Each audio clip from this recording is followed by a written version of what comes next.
cusp of the new millennium, an eerie anxiety permeates our culture regarding the possibility of extraterrestrial life. Surveys show that 1/3 of all Americans believe in UFOs. Nearly 5 million claim they have encountered alien beings.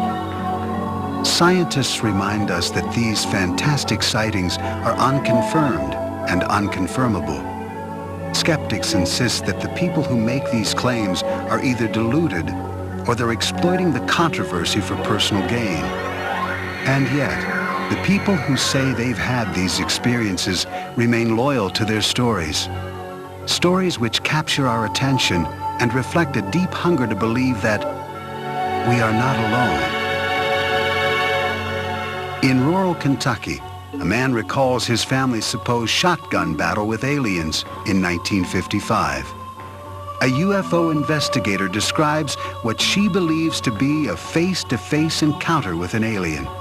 Just a mile from New York City, dozens of people hold the stories of UFOs and extraterrestrial visitations in a public park. And finally, a biblical scholar explains his belief that 6,000 years ago, all of human civilization was influenced by visitors from outer space. The notion of extraterrestrial life, fact or fiction? Or can it only be described as unexplained? In 1955, Kelly, Kentucky, 70 miles north of Nashville, Tennessee, was a peaceful farming community. On the evening of August 21st, deep in the Kelly countryside, a party of 10 people reported a wild encounter with aliens. The Langfords were winding down from a family get-together filled with laughter and card playing. 12 years old at the time, Lonnie Langford says he remembers that night clearly. There was me, my brother, my sister, 2 half-brothers, their wives, and a friend and his wife. That's about it, besides my mother. And we just sat around, and talked and played cards. And my half-brother's friend, Taylor, he had to go out. We didn't have no inside restrooms back then. And as he was going out the door, he looked up and he noticed this round object. It had lights all around it. The Langfords' guest raced inside to tell the others what he had seen. They all thought he was joking. The card playing went on, uninterrupted. Finally, everyone turned in for the night. Everyone except Lonnie's mother. She was just laying there awake with her eyes open and looking out the living room window, and saw this this object standing there. She screamed, Everyone jumped out of bed, and Lonnie's brothers grabbed their shotguns. He saw little creatures 3 foot tall, 12 feet, 12 ears, big eyes, hands that were web-shaped like. They were silver, had silver uniforms, no noise, no sound, no talking. They was just there. I don't know why. Lonnie and his family watched the creatures float through the air as his brothers fired their shotguns. They say some bullets knocked the aliens over, but that to everyone's horror, the strange beings got back up again, unscathed. Everybody got roused up, started hollering and screaming. Lonnie's brother headed outside with his shotgun. Just as he was going outside, one of them grabbed him by the hair of the head, and then he jumped on out in the yard and, shot at him. Lonnie Langford said he and his family watched in terror as these glowing beings circled their home. When his brothers finally ran out of ammunition, they brandished their flashlights. The beams illuminated the sky, and to the family's surprise, the silver creatures quickly retreated into the darkness. They wasn't trying to hurt nobody. They wasn't trying to hurt us all. I think they was more scared of us than we were of them. But I was really scared. I'm just telling you the truth. Is Lonnie Langford telling the truth? Or is his story nothing more than a twisted memory from a family gathering gone awry? What we do know is that on the same evening, other residents in the area had reported what they believed to be meteor sightings, accompanied by a strange, machine-like hum. When the Langfords reported their sighting, police officers, state troopers, and even soldiers from the nearby Fort Campbell Army Base arrived to check it out. Kentucky State Trooper Russell Ferguson investigated the incident. He found no physical evidence to substantiate the Langford story. The only thing that we did find was the family there, rather disturbed, very emotional, and swearing that something had occurred in the way of small, silver-looking people with big eyes and big heads trying to get into their house. UFO investigator Philip Imbrogno finds the Langford family's story compelling. He thinks they may indeed have encountered extraterrestrials. It is one of the cases that is actually very convincing, because here you have a family that really didn't care anything about UFOs, and all of a sudden they report that they had these little beings coming on their property and they fired on them and so on. And to this day, that is one of the cases that convinced me that perhaps we should consider that there are extraterrestrials here from time to time that have landed on our planet and interacted with our society. During the time of the Langford sighting in the mid-50s, Americans of all walks of life were enthralled with space-age images, and a new wave of science fiction movies was coming out of Hollywood, many of which were based on the growing anxieties surrounding the Cold War. The local people were influenced by movies and books and magazine articles popular in that particular time, but keep in mind that the people of this area were fundamentally agricultural in background and Protestant in their faith, with some commitment to the fundamental side of faith. Since the Langfords claimed to be devout Christians, is it possible that they had become overzealous from a religious revival meeting that Sunday afternoon? State Trooper Russell Ferguson doesn't think so. He believes they were drunk. I didn't find anything up there except just a bunch of people running amok. They had one specific emotion, and that's from, I think, a pretty wild day. Oh, there was no alcohol there. No alcohol at all, because my mom, she was real Christian and she wouldn't allow it in the house. My brothers did drink, you know, but they didn't have anything around the house. There wasn't no alcohol around the house that night. Another explanation for what took place that night involves a traveling circus which happened to be passing through town. I went to our newspaper files and found the showing of the Shrine Circus here at our fairgrounds for 3 nights, Thursday, Friday, and Saturday, prior to this activity at Kelly. It's certainly possible that monkeys were in that traveling troupe of the Shrine Circus, and it is possible that some of them could have escaped. Some people said it was monkeys from a circus. I didn't know that there was a circus at the time, and neither did my family. There ain't no silver monkeys. How can a monkey be silver? If these strange visions weren't brought on by excessive drinking or playful chimpanzees, what really happened? One author on paranormal phenomena, Greg Little, thinks there could be a scientific explanation. This part of Kentucky lies on a major fault line. Little points out that tectonic pressures in the earth can create unusual forms of electromagnetic discharge, strong enough to disorient people.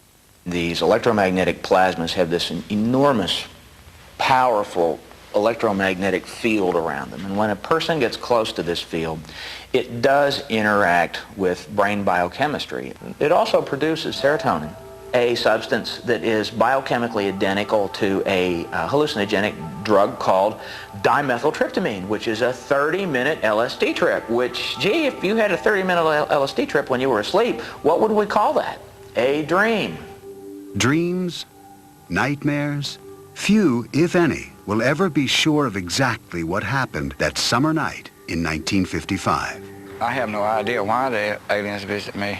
Maybe they're just passing over and something and got curious and wanted to come down. I don't have no idea. And why do you think God put all those other planets out there and all those moons and all those other suns and just left this one with life on it? All the rest of them out there is without life now. I ask you, if you were suddenly capable of going from here to Mars or the sun or whatever other planet. And you were coming to Earth with all that technology that was available to you. Now surely to hell you wouldn't land in Kelly, Kentucky, when we've got the nation's capital and all the other big cities and what have you. No, I don't think so. One thing is certain. Lonnie Langford and his family did not go out seeking extraterrestrials that August evening. And the memory has haunted them ever since. There are areas around the world which are known as so-called UFO hotspots because of the frequency of reported sightings. Pine Bush in upstate New York is one of those places. That is what attracted UFO investigator Ellen Crystal. This is where she actively attempts to initiate contact with aliens. Having written a book on her experiences called Silent Invasion, she believes her 20 years of research, including over 1,000 photographs, offers evidence of the existence of extraterrestrial life. It really takes a certain mentality to do it in a cohesive way so that you come away with some research. I mean, there's people like me trying to collect research and successfully doing it and trying to have close encounters where you can use equipment and machinery that actually works and registers. Ellen first began searching for extraterrestrials in the countryside around Pine Bush during the early 1980s. At that time, a psychic told her that she had been cured by aliens during a severe childhood illness.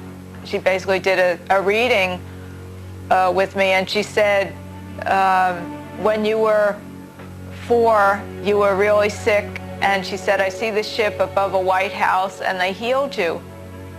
And I said, well, I was sick. I was sick for 8 months. I thought I was 2. This psychic reading motivated Ellen to pursue her dream of meeting up with aliens. This is her story. She maintains that on August 7th, 1980, she had a close encounter which satisfied her curiosity, perhaps more fully than she had expected. My own stipulation was that I would not walk in a new field that I hadn't walked in already. So I had gone up to actually the first site, which is right up here, about half a mile, and I was standing in the field and I was turning around, just watching some nebulous lights. I saw a huge bright light go down in the trees right across the street from me.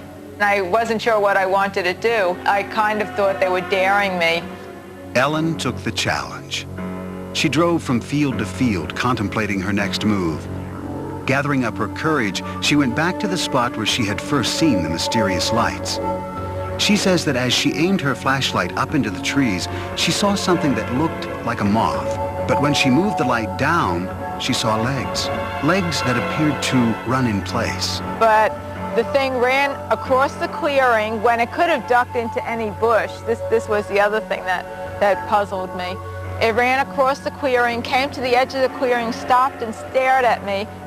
The alien in Pine Bush was about 3.5 feet tall.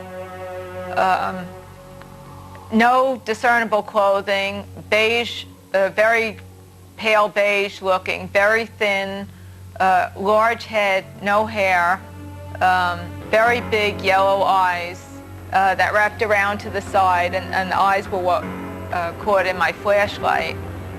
Ellen was bewildered by an overwhelming power, which she sensed radiating from the creature. I mean, they look, if you just look at somebody that size, you think nothing, like a child. But then you get this awesome feeling of power. And at that point, I probably decided to take off. That was probably one of the deciding factors. Frightened and exhausted, she drove to a deserted parking lot to rest and collect her thoughts. I just couldn't deal with all the emotions. I was so paralyzed with fear, and I remember my chest like going up and down. I mean, I was totally panic-stricken. I started to sweat. Ellen Crystal kept a journal of this and other experiences that she included in her book. As part of her research, she has developed elaborate theories, all her own, about why these aliens have come to Earth. I think that the aliens have a problem. I think they have a really terminal physical problem. I think the only reason that aliens would be coming here on such a massive level would be if they have a terminal physical problem, and that essentially equates to reproduction, that they may be a race on the edge of extinction.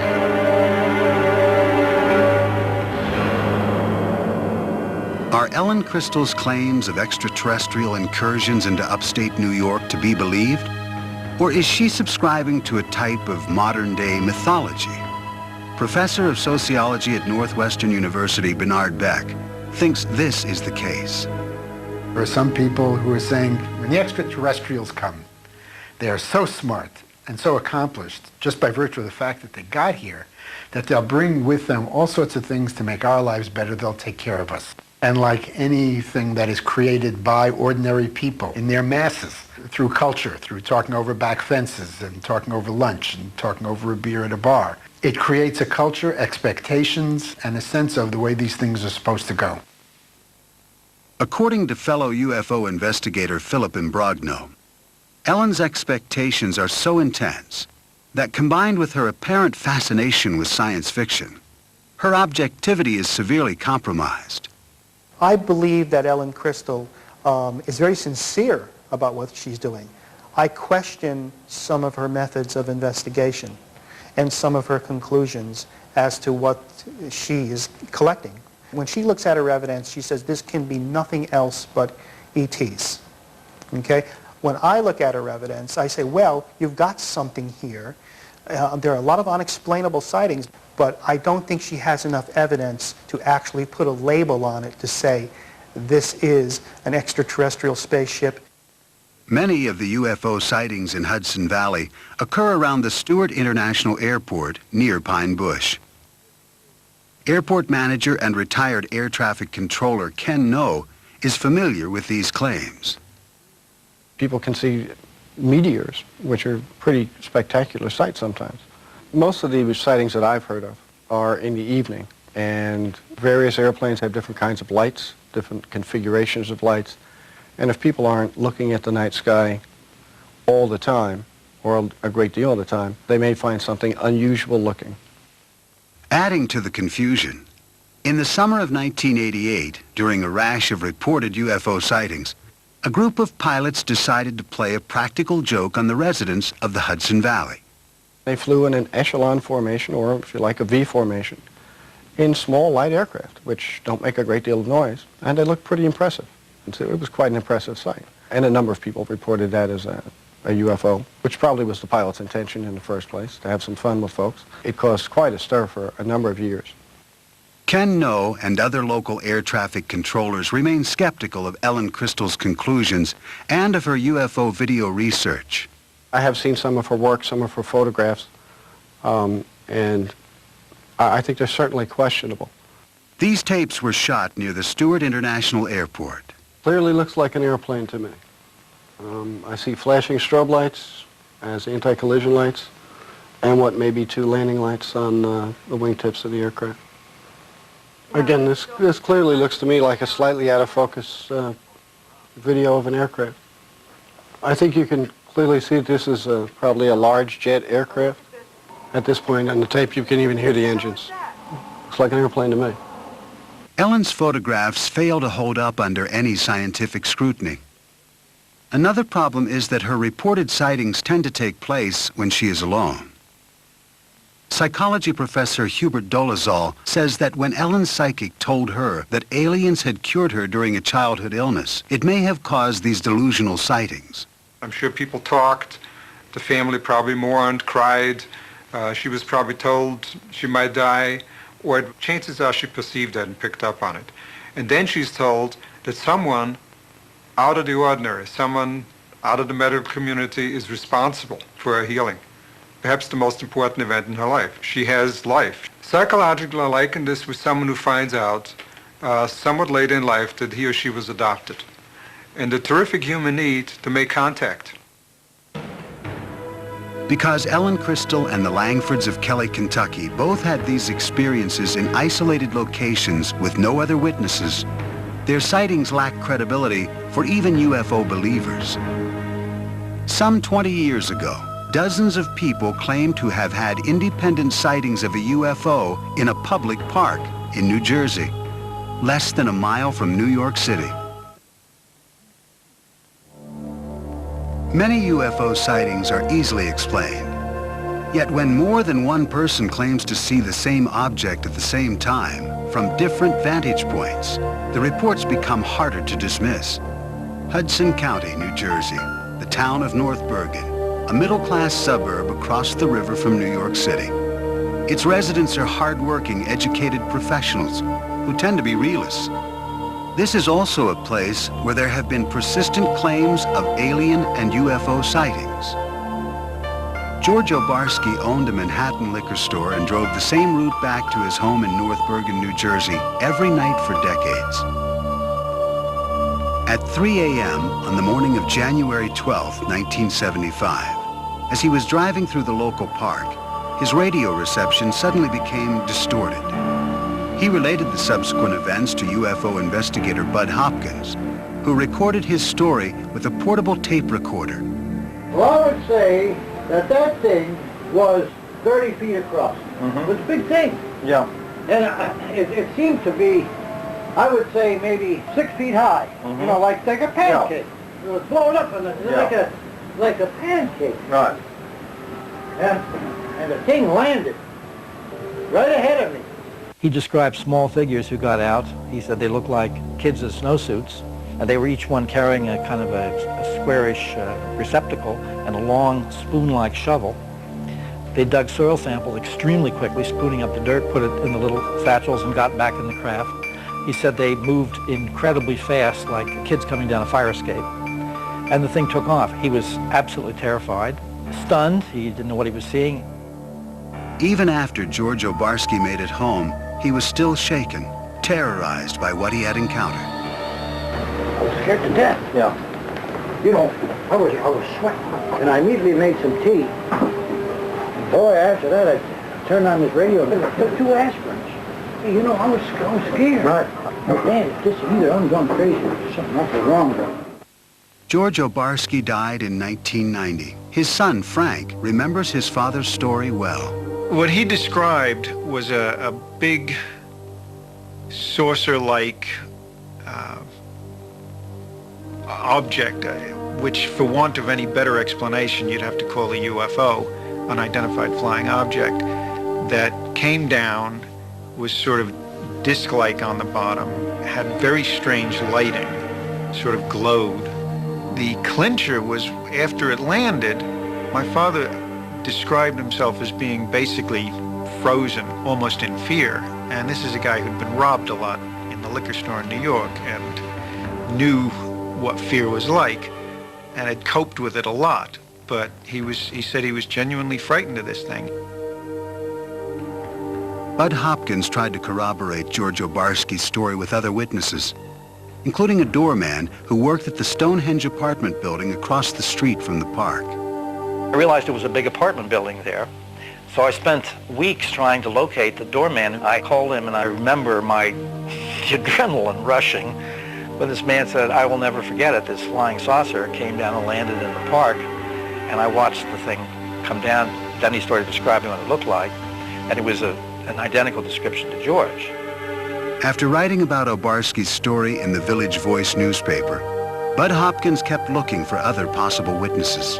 One family came to light afterwards.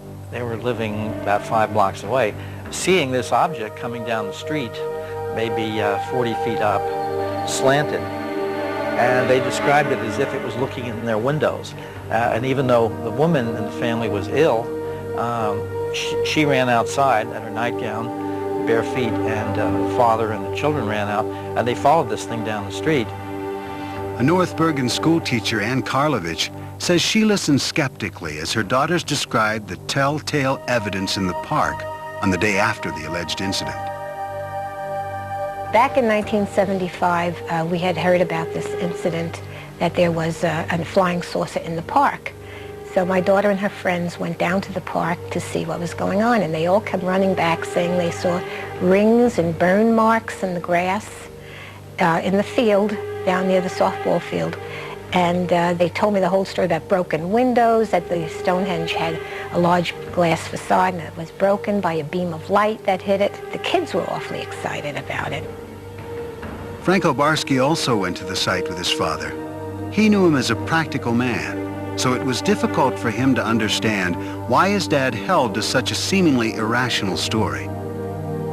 He didn't show much interest in things that couldn't be proved or disproved or that didn't apply to everyday life. And this was one of those categories that he felt didn't apply to everyday life. So I had a lot of trouble reconciling my knowledge of my father with this story he was telling me. He said, you know, I've lived a long life as honorably and truthfully as I was able to. And he said, a man doesn't do that for over 70 years and then throw it all away by making up some foolishness. The North Bergen area had a history of UFO claims prior to Obarski's alleged alien sighting, and the reports are still coming in. Since the alleged sighting made famous by George Obarski in 1975, residents of North Bergen, New Jersey have reported seeing dozens of UFOs on a number of different occasions. In the early evening of July 6, 1986, Wall Street investor Ron Lee and artist Nanetta Nappy were enjoying the sunset on her terrace in the Stonehenge apartment complex. I just said, what the heck is that out in the sky? I was just staring out and I saw something that was unidentifiable to me.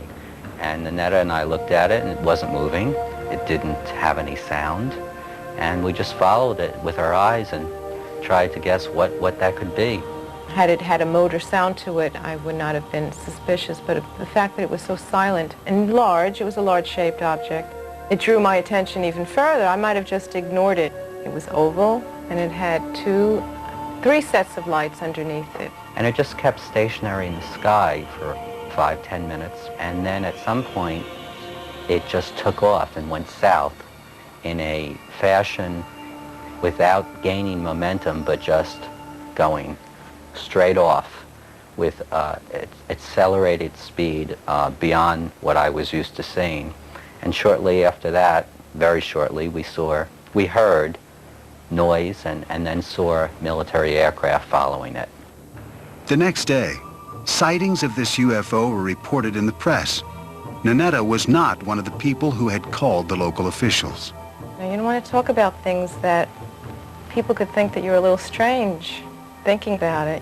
I was in denial about it because I didn't want to accept or believe that this thing did not have a rational reason behind it.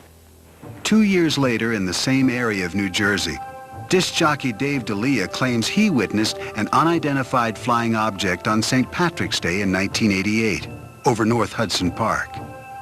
D'Elia says he was driving home when he noticed something in the sky. He pulled over. As I'm standing there, it's getting closer and closer, no noise at all, but the lights that made up the triangle were white, the diamond were white and green.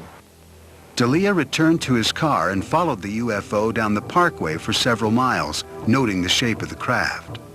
The shape of the UFO was a diamond shape like this. Where my thumbs are was basically the part that was coming toward me. That's how it was flying. In 1993, 5 years after D'Elia's reported 1988 sighting, another North Bergen resident, Ann Karlovich, who had been skeptical of the earlier Obarski sighting, claims she too was an eyewitness to an unidentified flying object. I saw this very kind of a elliptical shaped large light shining, and I looked at it and I said, gee, wow, what is that? And it seemed to be moving very slowly, but I wasn't sure. And then as I turned my car around, it was gone. So I came into the house, and my son-in-law and daughter were here. And I said to Joe, my son-in-law, I said, wow, did I see something strange on Boulevard East? And he said, I saw it too. It had a sort of eerie glow. It looked metallic and was very well lit, like with a fluorescent, bright flood kind of light. As I recall it to be a blimp-like object, like an elongate, like an ellipse, elliptical sphere, if you will. Joe Bass remembers reading the next day in the local newspaper that all the blimps in the area had been grounded due to foggy weather. I know what it wasn't. I know that it wasn't some sort of lights on the clouds or a meteor or anything like that. I suspect it was either some kind of government aircraft, some Air Force kind of aircraft that they don't let on that they have, an aircraft of this type. It wasn't a plane, it wasn't a helicopter, it was like a blimp type object. It is quite clear that people in this area believe they are seeing UFOs. But are they alien spacecraft? Since World War II, reports of UFO sightings have grown to merit a system of classification, a way to categorize people's claims. This method was developed by an astronomy professor at Northwestern University, J. Allen Hynek. It was he who coined the phrase, close encounter of the third kind, to describe human contact with an alien. Philip Imbrogno collaborated with Hynek on his final book in 1987. They collected accounts of East Coast sightings, which Imbrogno says number into the thousands. As I began to investigate more cases, I began to realize that I was just touching the tip of the iceberg. Actually, in a period of 5 years, there were 7,000 sightings. Now, they were made by people who are pillars in the community. Police officers, pilots, lawyers, educators, scientists, executives from major corporations, all saw an object that they considered to be larger than a football field flying overhead. Psychologist Hubert Dolezal maintains that UFO believers are mistaken in what they think they are seeing. What we're looking at is a perceptual phenomenon where the background information is either dark conditions or dusk conditions, and where there's very little visual structure against which the object appears. Add to that the question of, does this person have myopia, nearsightedness, and astigmatism, suffers from any other kind of visual defect? And now you're looking at the question of not only unidentified moving objects, but unidentified stationary objects. I know what I saw. That's the only thing I can say. I know I saw something that didn't look like anything else I had seen before. Syndicated columnist Sally Deering grew up in the North Bergen area. She's heard dozens of the local UFO stories, and she thinks any belief in aliens and UFOs is ridiculous. They jump to UFO. And I think they jump to that too quickly. There's a lot of ways you could explain a lot of these things that we see. And I think that people just want to believe, they'll go from A to alien before they'll go to A to B. And I remember back in the early 70s how we would read books, Robert Heinlein's Stranger in a Strange Land, Kurt Vonnegut's books, and we would accept science fiction as some kind of metaphor for what we were living in at the time. The sort of feeling of being outcast in a society. Are alienated people confusing science fiction with reality? According to Professor Dolezal, those who claim to see aliens and UFOs may be experiencing a psychological need to be a part of a trend, something bigger than themselves, thus latching on to observations which have little or no supporting evidence. What I do believe is going on, it's the proverbial bandwagon effect, that it's popular to be included and to be part of this. It is becoming more and more accepted. The onus of you're nuts, or there's something wrong with your brain, or you're a liar has been vastly decreased. I think people are more open to the possibility. I believe every human being wants to be part of something that is special, that is important, that is exciting. Certainly with the advent of human beings becoming more sophisticated in terms of space travel, our own yearnings to be in space and to populate other planets, I think all of that has fueled, and reasonably so, this entire belief system and movement. Although skeptics like Professor Dolezal give compelling reasons why people think they see things which are not really there, believers remain irritated by the general skepticism they encounter. Franco Barsky is still perplexed by his father's alleged experience. It really bothered him that people thought he was lying about this. And that's the thing that I find the most compelling about this whole story, and the thing that I have the most trouble with. I suppose it is frightening because it's the unknown. You know, things that are not really part of the known are frightening. It just came and went, and I could be wrong, but I think that was really a once-in-a-lifetime event where I saw something that's unexplained. Approximately 6,000 years ago, in southern Mesopotamia, a people known as the Sumerians developed an advanced society. As with the ancient Egyptians, many aspects of Sumerian culture remain cloaked in mystery.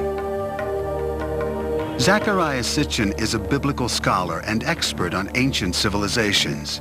He believes that extraterrestrials called the Anunnaki visited this planet and influenced the Sumerian culture, a culture which attained heights that have not been matched until modern times. They had incredible knowledge of the heavens, of astronomy, of mathematics. They had high-rise buildings. They were the first to introduce the wheel. They had art, they had music, they had dance, they had laws, they had courts, they had judges, they had kings. Everything that we consider essential to a high civilization appeared there almost overnight 6,000 years ago. Sitchin bases his beliefs about the extraterrestrial influence on the Sumerian myths, which were written on ancient tablets. He contends that these myths describe actual experiences with the extraterrestrials known as the Anunnaki. The following text describes an assignment given to the ancient astronauts. Some were told to orbit and guard the Earth, while others were sent down to settle. Assigned to Anu to heed his instructions. 300 in the heavens he stationed as a guard, the ways of earth to define from the heaven and on earth. 600 he made reside. After he all their instructions had ordered to the Anunnaki of heaven and of earth, he allotted their assignments. I surmise from those various texts they were losing their atmosphere on their planet, whether because of natural causes or ecological developments. According to Sitchin, these texts describe the Anunnaki coming to Earth to acquire gold particles, which they would use to shield their atmosphere. The myths also offer information about law, astronomy, and the cosmos. In these texts, our solar system consists of not 9 planets as we know it, but of 12, with the Anunnaki coming from the 12th planet called Nibiru. This mysterious planet comes close to the Earth's orbit every 3,600 years. The evidence from those ancient texts, from those ancient depictions, leaves no doubt in my mind that others from another planet were involved not only in our creation by jumping the gun on evolution, the way the Bible states it, but they were involved in giving us civilization for many millennia thereafter. Did the Sumerians evolve differently from the rest of humanity? Nearly all scholars on Sumerian culture dismiss Sitchin's hypothesis, including Professor Miguel Seville of the University of Chicago. In my experience, there is nothing in the evolution of the culture in southern Mesopotamia that cannot be explained by the normal evolution of culture in general. Professor Seville maintains that the Sumerian mythological texts are nothing more or less than what they appear to be, myths. He doubts Sitchin's ability to accurately translate these texts. The author mixes languages and explains one form of a language by another, and sometimes he seems almost incapable of recognizing whether a word is Sumerian, Akkadian, or Hebrew. Not only do scholars of cultural anthropology like Professor Seville differ with Sitchin's 12th planet theory, there are astronomers who argue against its very premise. I don't think that such a planet would be able to elude our detection for any real length of time, given what we are able to do now as far as telescopic observations and gravitational studies and so forth. As far as traveling here, I personally don't see any reason why our particular star system would be any more interesting than any other. Of course, new planets are still being discovered, and NASA experts have recently made claims of microfossils on Mars. These findings have led most natural scientists to concede that there is a distinct possibility of life evolving elsewhere in the cosmos. My guess is that if life forms, it forms on the surface of the planet. You have to have a certain temperate climate. You have to have water on the surface or water just below the surface. It's possible that some of these precursors for life, the organic molecules, get seeded onto primitive Earth, say through comets. We know that comets have a lot of organic chemistry going on them. Many astronomers and astrophysicists agree with Professor Novick. And yet if there is advanced life elsewhere in the heavens, even in possession of sophisticated technology, the distances involved in navigating the stars are simply too vast. Maybe there are 10 advanced civilizations in our galaxy, maybe. But if there are, and this is really far-fetched, if there are, they are so far away from us that there is no chance. They are hundreds of thousands of light years away. There is no chance, zero, that we will ever be visited. The best way to describe the distance to the stars, the distances are actually quite vast. The distance from here to the galactic center, we're just talking roughly 30,000 or so light years, I believe. There are those that maintain that the current surge in extraterrestrial sightings is best explained as a substitute for traditional religion.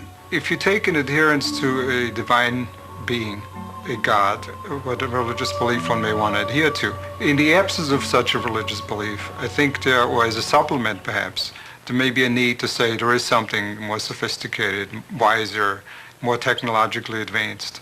And it seems to me that this is a reasonable supplement to say as a substitute for religious beliefs per se. Our needs are so great emotionally for some kind of religious center, and our fears, our paranoid fears are so great that it's extremely difficult to look at this objectively, and yet that's what we must do. Every era has had its extraterrestrials, except we now have a language that allows them to be extraterrestrial beings, instead of previous eras when they were just strange beings. If all the skeptical scientists in the world would put their heads together just for 1 year and do an in-depth study of this phenomena to find out whether or not UFOs are extraterrestrial in nature, maybe we could come up with some answers instead of being criticized all the time as to whether or not this is a true science. Somehow we as scientists have failed in explaining to people that there are things about the universe that we really do understand. We don't know everything, but we know a lot. And there are things that we can just rule out. And people just don't buy this. And I find that very sad, that the culture of modern science has not really sunk in the culture of our nation. Bud Hopkins believes that if modern science would not completely rule out UFO claims, if they would just investigate a fraction of these sightings, they would indeed reach a larger audience. What I like to say is that an extraordinary phenomenon, which this undeniably is, no matter what your point of view is about it, an extraordinary phenomenon demands an extraordinary investigation. The way science works is that if there were something out there that was credible, if there was real good evidence and things could be followed up and said, yes, in fact, I see what you're talking about, people would love that. If there was anything to it, it would be embraced by the scientific community. Though skeptics will insist that all the thousands of claims of alien sightings do not add up to a single scientific confirmation, people will go on reporting them, asserting with equal fervor that what they saw was real. But without physical evidence, we are left only with assumptions. Some choose to believe in the existence of extraterrestrial life, rather than tolerate the uncertainty of the unexplained.